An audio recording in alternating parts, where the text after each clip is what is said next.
So the question is, how do I do it?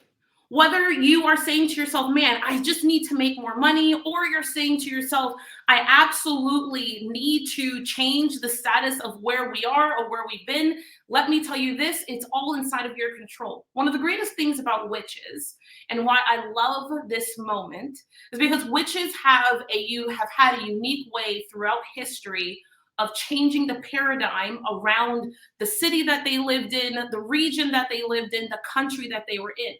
It was thought to be that anybody who did anything that was outside of the normal was what had to be some type of sorceress or witch, or it had to be evil. But that's just not the case.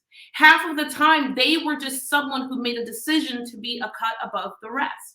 And I've always been fascinated by the way witches have been framed inside of our society and world from time to time, because I know how easy it is to look at something and think to yourself, it has to be some type of witchery. It has to be some type of magic. I cannot tell you the amount of times over the last 2 years, 5 years, 10 years, 20 years, or 18, honestly, of me being in business for myself. I've had someone say, oh, well, Tiffany, you couldn't have had those results because it had to be some type of, what are you guys doing over there? It has to be some type of witchcraft. It has to be some type of ... There must be some mystery to it. No, there's not. The truth of the matter is that whenever we get hungry enough, desperate enough, we become determined enough, we can make anything happen. The question is whether or not we're willing to. I invited you to come here to this training because I know for a fact that as you look at the rest of this year and you think about the next year, you're asking yourself, like, what's possible for me? For those of you who've decided to join me in this private space, I say welcome. For those of you who are watching this somewhere in the world, I say, whoa, welcome.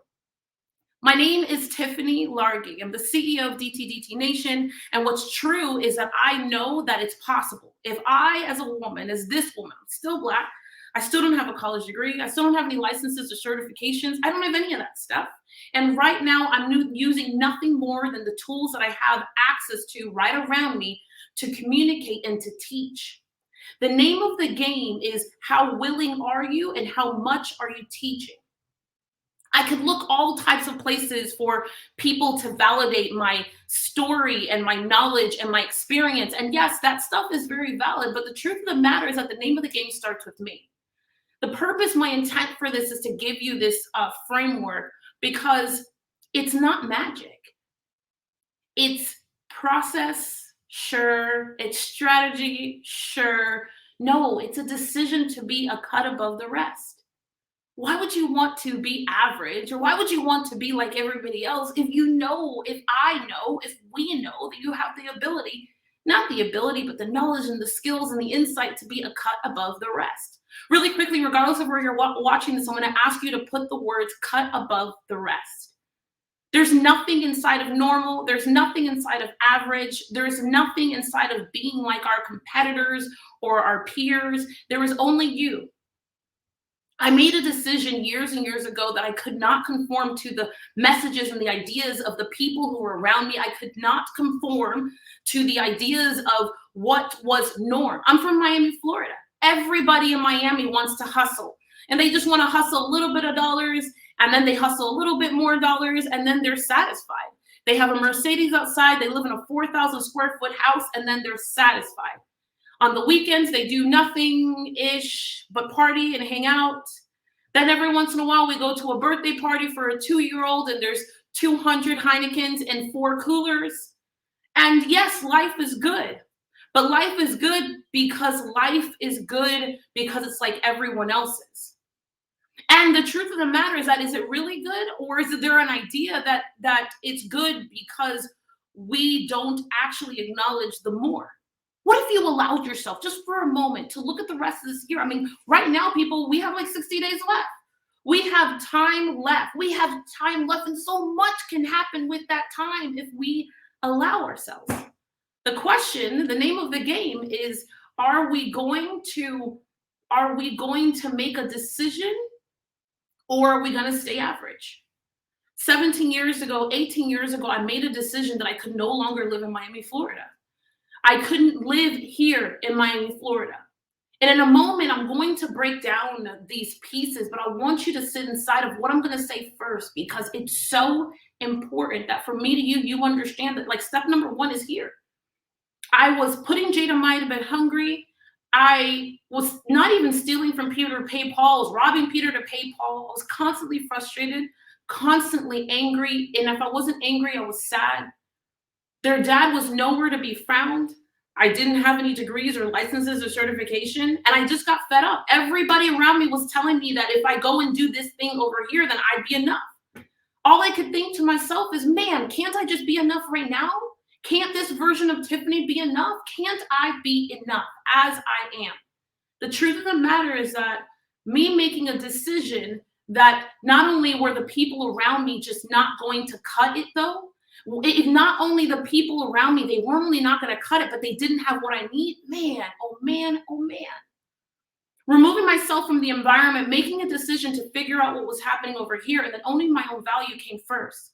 Making a decision to own my own story came second. Making a decision to tell my story came third. Making a decision to distribute my story came fourth.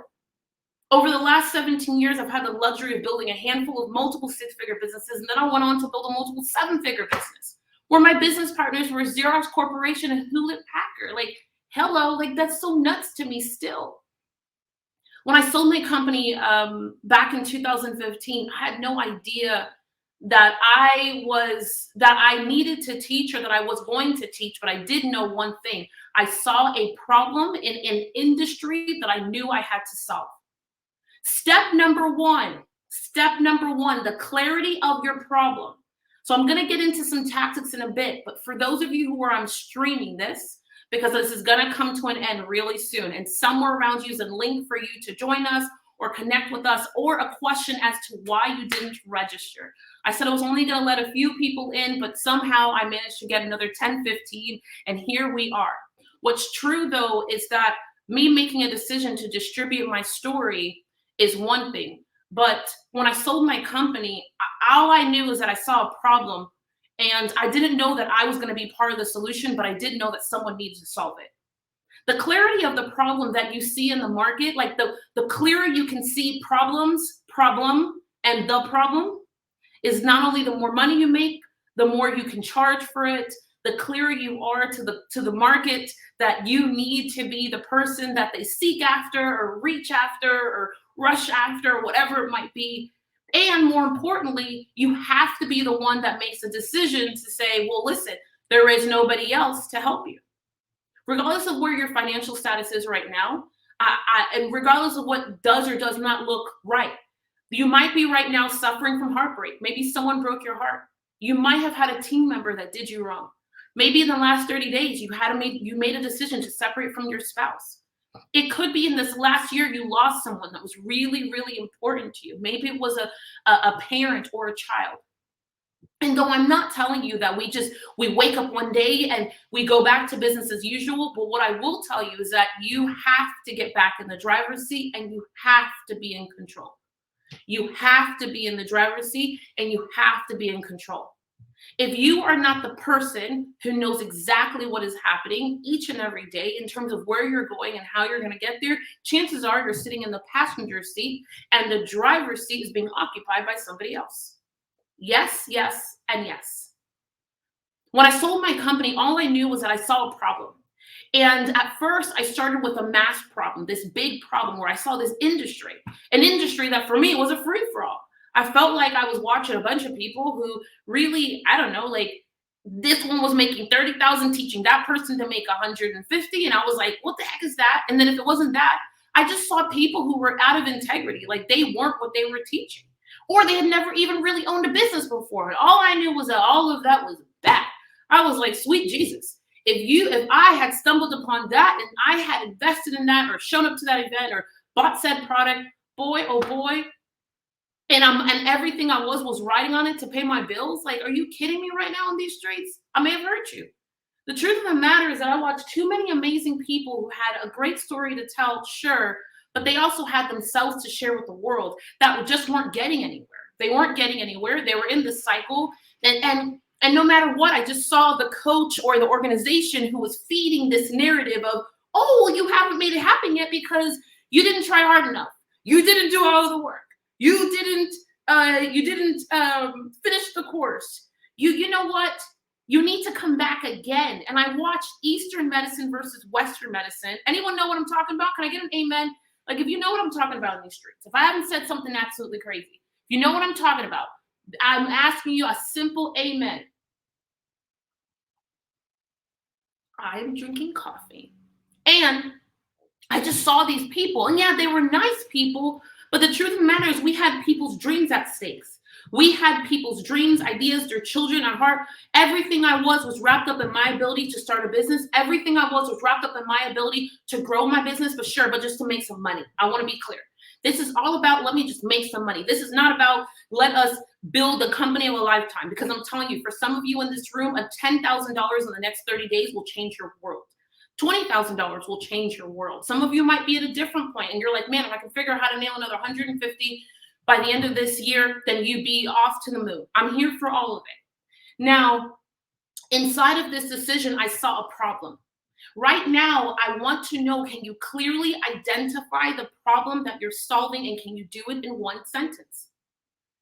The problem that you're solving changes everything.